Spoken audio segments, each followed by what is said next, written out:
ছয় নম্বর, জাহান্নাম থেকে মুক্তি লাভের উপায় হচ্ছে ফরজ অজেবের সুরক্ষা করা, হেফাজত করা। ফরজে কোনো রকমের যেন ঘাটতি না হয়।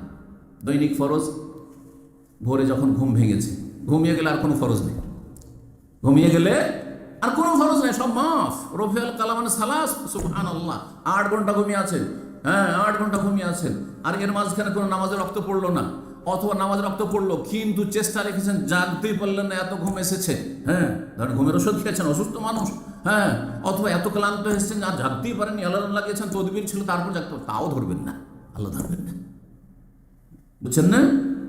কিন্তু যখন জেগে গিয়েছেন, এখন ফরজ কাজ হচ্ছে ফজর পড়া।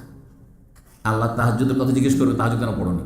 হ্যাঁ, তো ভোরের জিকির আজকার পরে জিজ্ঞাসা করবেন না, সেটা দিয়ে সহযোগী হবে সেগুলো আপনার জান্নাতে যাওয়ার, জাহান্নাম থেকে রক্ষা পাওয়ার, কিন্তু সেটা দিয়ে কাজ হবে না।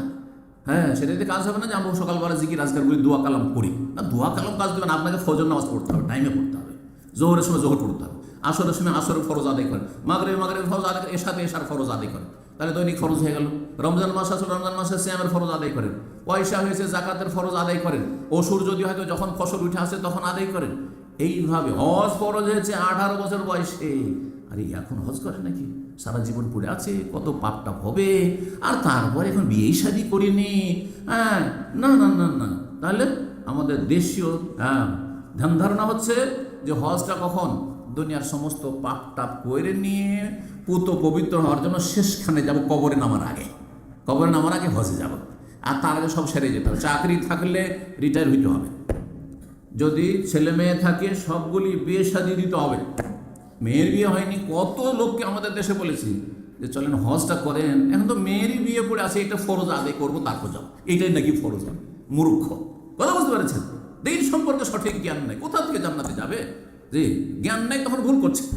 60 বছর 70 বছর বয়সে আসছে আর চলতে পারে না, কম করছে, আর সব ঠিক করে আদায়ও করতে পারে না, আর ভুলেরও শেষ নেই, দেমাগ কাজ করে না, কারণ সে বেকার হয়ে গেছে, তো আর অসার হয়ে গেছে, যখন সার ছিল তখন আসেনি।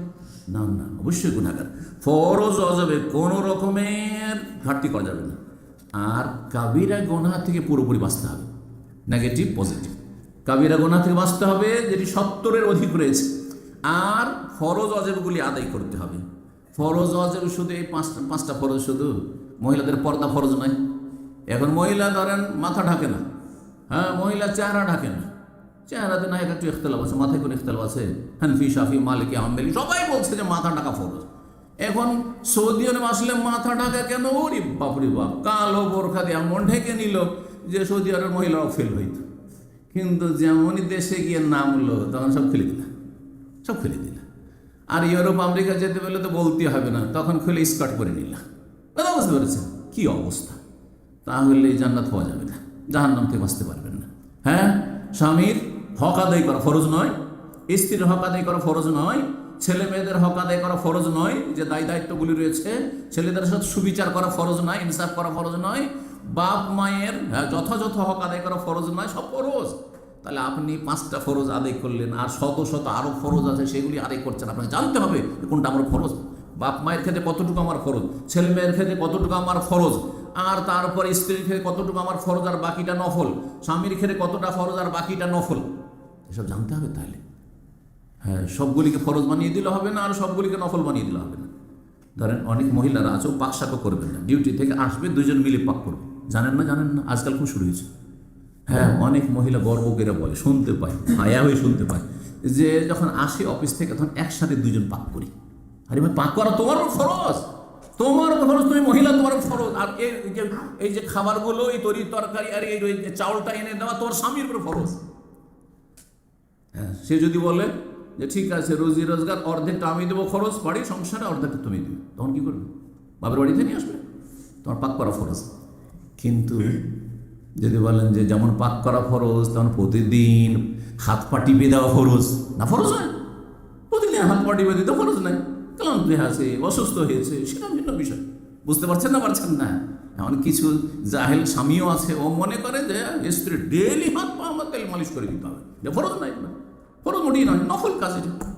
তাহলে কতটা ফরজ কতটা নফল প্রত্যেক ক্ষেত্রে আমাদেরকে জানতে হবে। তাহলে দিন সম্পর্কে জ্ঞান কত জরুরি চিন্তা করুন তো দেখি। ফরজ অজের ঘাটতি না থাকে, কাবিরা গুনাহ না থাকে। কাবিরা গুনাহ অনেকে বুঝেন না যে কাবিরা গুনাহ, হ্যাঁ, বন্ধকের জমি রেখে ফসল খাচ্ছেন, কাবিরা কেন? গুনাই মনে করেন না, ওইটা সাগিরাও মনে করেন না, অথচ কাবিরা ধ্বংসাত্মক গুনাহ। বুঝতে পারছেন? ঘুষ খাচ্ছেন, বলছে বকশিস, এটা আমাকে গিফট দিয়েছে, বকশিস দিয়েছে, এটা কথা বুঝতে পেরেছেন? এটা আমাকে কমিশন দিয়েছে, আর আপনি বিভিন্ন ঘুষ খাচ্ছেন আপনি। জি, আল্লাহ হেদায়েত দান করুন, সঠিক জ্ঞান দান করুন, আমল করা তৌফিক দান করুন। আল্লাহ রাব্বুল আলামিন সূরা ফুরকানের আয়াত 68 থেকে 70 বলেছে, ওয়াল্লাযীনা লা ইয়াদউনা মা আল্লাহি ইলাহান আখার, যারা জাহান্নাম থেকে বাঁচবে, রহমানের বান্দা, আর যারা জান্নাতি হবে, তাদের প্রথম বৈশিষ্ট্য তারা শিরক করে না, আল্লাহর সাথে অন্য কাউকে ডাকেন না। ওয়ালা ইয়াকতুলুনা আন-নাফসাল্লাতী হারামাল্লাহু ইল্লা বিল হক, আর কাউকে খুন করে না, নিজেকেও খুন করে না, আত্মহত্যা করে না, আর কাউকে খুন করে না, কোনো খুনের সাথে জড়িত না, জীবনে কোনো খুনের সাথে জড়িত হবেন না। সবচেয়ে বড় অপরাধ শিরক কুফরির পরে, শিরক কুফরি নাস্তিকতার পরে সবচেয়ে বড় অপরাধ হচ্ছে মানুষকে খুন করা, যে কোনো মানুষ করবে না কেন। ওয়ালা ইয়াজনুন, জেনার কাছেও যায় না। আজকাল হ্যাঁ, হিন্দুদের ধ্যান ধারণা সতীত্ব শুধু স্ত্রীর ক্ষেত্রে খোঁজেন, আর আপনার সততা কোথায় গেছে? আপনার সচ্চরিত্রতা কোথায় গেছে? হ্যাঁ, আপনি যেখানে সেখানে আপনি আড্ডা দিয়ে বাড়িয়েছেন, লম্পটি করেছেন, আর আপনি চান পাক পবিত্র স্ত্রী, সতী সাধ্বী, কোথা থেকে হবে? না, এটা হইলে হবে না, উভয় পক্ষ থেকে। আল খাবিসাতু লিল খাবিসিন, খবিস যদি আপনি হয়ে যান, তাহলে আপনার ভাগ্যে সেটাই জোটা উচিত, যে খবিস খারাপ মহিলা জোটা উচিত।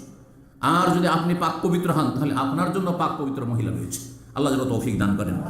তো কথা হচ্ছে যে কাবিরা গুনাহগুলি থেকে বাঁচতে হবে। নবী সাল্লাল্লাহু আলাইহি ওয়াসাল্লামের হাদিস সহিহ মুসলিমে রয়েছে, আসসালাওয়াতুল খামস, 5 ওয়াক্ত নামাজ পড়তে হবে, অল জুমাতু ইলা জুমা, জুমা পড়তে হবে, রমাদান ইলা রমজান, রমজান মাসে সিয়াম পালন করতে হবে, মুকাফফিরাতুল লিমা বাইন, এর মাঝের গুনাহগুলি তাহলে কি হয়ে যাবে?